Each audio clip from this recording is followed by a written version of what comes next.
Semua orang di pendopo itu merasa terguncang setelah Mbah Suro menyelesaikan kisahnya. Suasana hening sejenak. Lelaki sepuh itu meraih gelas kopinya dan menghirup isinya dengan jemari gemetar. Tak ada seorang pun yang bicara. Mereka seolah memberi waktu bagi Mbah Suro untuk menenangkan dirinya.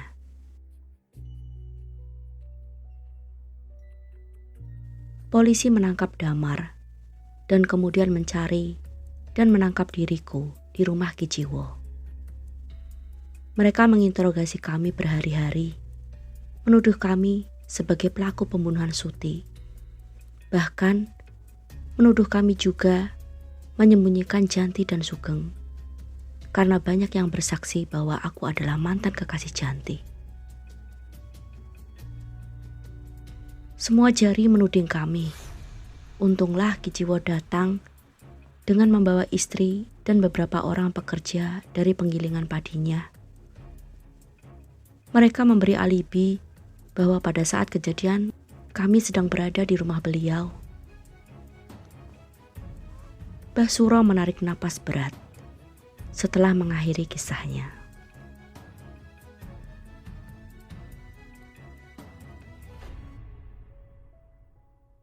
Lantas, apakah akhirnya mereka menemukan siapa pelakunya? Tanya Nimas. Mbah Suro menggeleng pelan. Tapi aku tahu siapa pelakunya. Sayangnya, tak ada yang mempercayai dugaanku dan tak ada penyelidikan lebih lanjut.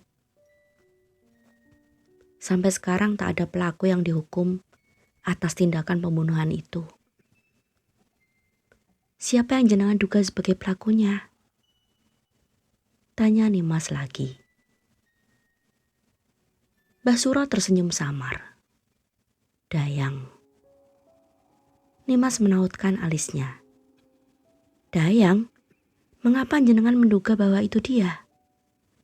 Ya siapa lagi? Hanya dia yang merasa kehilangan atas kematian Ranto bajingan itu. Dia tak ingin ada orang yang membantu Janti. Entah bagaimana caranya, yang jelas ia tahu bahwa Janti dan Sugeng pernah bersembunyi di rumah Damar. Suasana kembali hening. Mereka menahan gejolak perasaan masing-masing.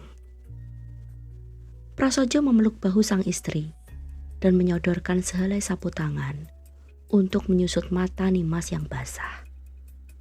Lalu ia meminta kina dari dekapan Nimas dan memangkunya. Batita itu tampak kebingungan melihat ibunya yang sedang menangis. Namun ia diam saja dan memeluk sang ayah. Sekarang aku jadi tahu siapa Suti itu, ujarnya lirih. Tapi apakah itu sosok Suti yang sama yang telah mengganggu Kina dan nyaris membunuh anakku? Tanya Nimas. Apa maksudmu? Tanya Mbah Suro. Nimas pun menceritakan secara singkat apa yang telah terjadi di rumah Mbah Alit setelah beberapa hari ia pindah ke sana. Semua orang mendengarkannya dengan tegang. Lalu mengapa ia menjadi arwah yang penasaran? Gumam Nimas seakan bertanya kepada dirinya sendiri. Mbah Suro menggeleng pelan. Aku tak tahu, mungkin Janti yang bisa menjawabnya. Mbah Alit, maksudku Mbah Janti, sekarang tak lagi bisa bicara. Tak mungkin ia bisa menceritakan apa yang terjadi, ujar Nimas lirih. Aku tak mengira kisah hidup Mbah Alit begitu tragis. Apakah kakek tahu bagaimana bisa Mbah Alit akhirnya menjadi tunawicara? Tanya Nimas dengan suara bergetar. Panggil aku Mbah Suro saja, jawab lelaki itu. Lalu ia menggeleng pelan. Aku pun tak tahu mengapa ia tak bisa bicara lagi. Tapi beberapa puluh tahun yang lalu, ada salah seorang warga Sambangrejo yang mengaku secara tak sengaja bertemu Janti di perantauan. Menurut penuturan orang-orang sekitar, Janti sering terlihat di dalam pasar dengan membawa seorang bocah lelaki. Orang itu berkata bahwa Janti adalah perempuan yang bisu dan jalannya agak pincang karena luka bakar di betis kanannya. Sayangnya, ia tak melihat Janti lagi dan aku pun kehilangan jejaknya. Lalu, bagaimana dengan Bu Rini? Nimas agak canggung menyebut nama itu. Dia sudah meninggal dunia beberapa hari setelah kelahiran Bambang. Ada masalah saat persalinan yang terlambat untuk ditangani. Lelaki itu menghela napas panjang sebelum melanjutkan. Rini adalah seorang perempuan dan istri yang baik. Meski aku tak pernah bisa mencintainya seperti aku mencintai Janti. Nimas melirik Pak Bambang dengan ekor matanya. Lelaki itu tampak tenang mendengarkan penuturan sang ayah tentang ibunya. Semenjak itu, aku harus mengurus anak kami sendirian, sekaligus dengan Pak Dejarwo yang masih harus aku bantu dengan usahanya, juga termasuk kegiatannya sehari-hari. Aku dirundung perasaan bersalah dan penyesalan yang mendalam yang membuatku bertekad bulat untuk mencari Janti. Namun aku pun mempunyai tanggung jawab yang besar untuk merawat anak dan mertuaku.